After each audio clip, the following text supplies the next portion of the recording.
when I was a child, I was very conscious of poverty because we were really poor. But always my father was in work, so that helped to take the edge off of poverty. But it was pretty grim. As my mother used to say, I'd mend your clothes if I had the money for cotton. That's what she used to get. So I had that, but we always ate. So I was very conscious of being among the poor, and particularly with my father, because I used to go into the shop where he served and sit under the counter and then hear the local aristocracy, Lord Long used to come in, and people like that. It was a shop that sold everything. And the way they spoke to my father, I was so shocked that he could even accept the dismissive way he was addressed, you know. So that was one of the things that motivated me before I got anywhere near politics, about disliking rich people. I really hated them. And also a bit ashamed that he could put up with it.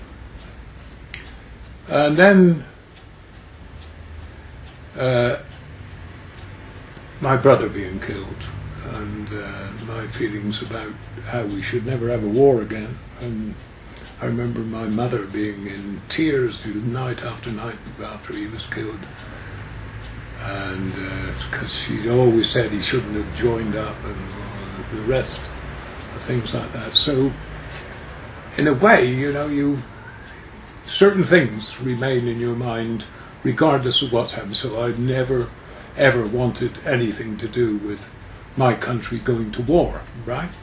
And I didn't want the poverty and the indignity of poverty to remain.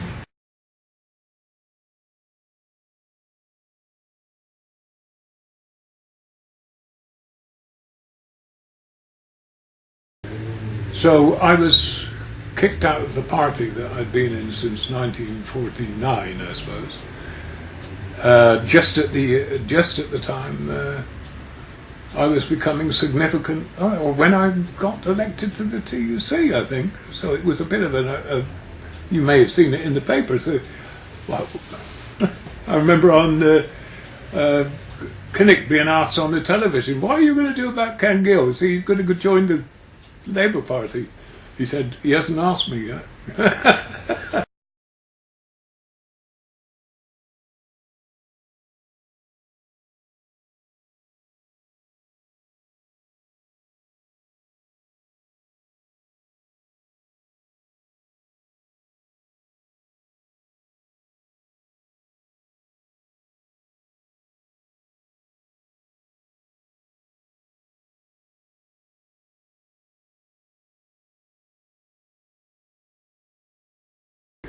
When I finally became General Secretary, I became more and more involved in international things, because I've always felt internationalism or international solidarity was the key to so many of the problems, obviously, that face the world. Unless we can get people together, individual governments are not going to be able to exist. So being involved in that, I remember going to Vietnam during the war, and toured the country during the war, and saw some of the destruction, saw some of the heroism. It was one of the most stimulating, it's quite beyond description, of young women who worked in the fields, and their job was to defend that bridge. In fact, It was a sort of totem for everything that was going on, because the fields around the bridge were peppered with aircraft that had been shot down, and these women were all anti-aircraft specialists, and they used to rebuild that bridge after every raid, because it was the link that took the money and material and everything to the south and to the front.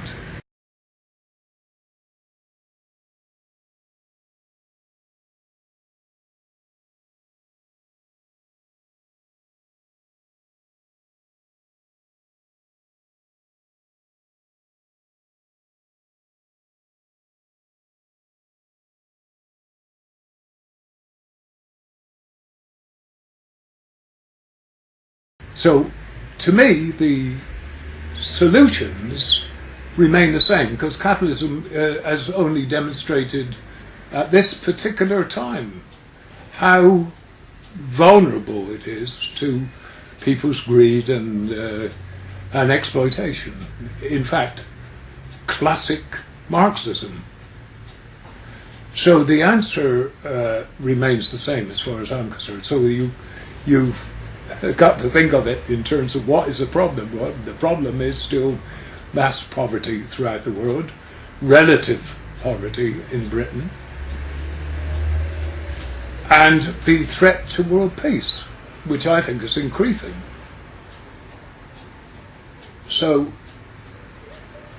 the solutions, socialism, somehow has to seek through, but I'm increasingly believing that it's going to be forced on us, rather than us taking the sort of intellectual decision to pursue it, because everywhere else in the world it's beginning to happen. One of the most thrilling things to me has been the developments in Latin America.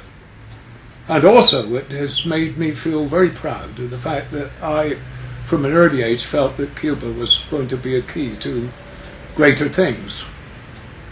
Like when I, mind you, when I was a schoolboy and decided I was a communist, I was convinced that Paul Robeson, after the war, would be the President of the United States. But nevertheless, I think that there is a tremendous hope in what is happening in Latin America.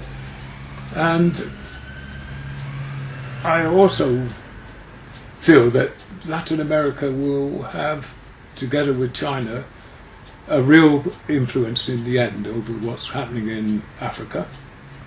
And if we are enclosed by societies that are changing, it's going to be very difficult to stand outside it. And I think that when we get more and more problems, then the solutions are, like we thought of in the old days of the Soviet Union, also being practiced in other places. So I find that very thrilling. My view of the world, I'm more optimistic than I was a long time ago. I don't think that in the end this crisis of capitalism, I mean, obviously we've got to fight back and try to improve people's lot, regardless of what the so-called capitalist crisis says. But outside that, I think that the hopes still rest in the revolutionary instincts of millions of people throughout the world.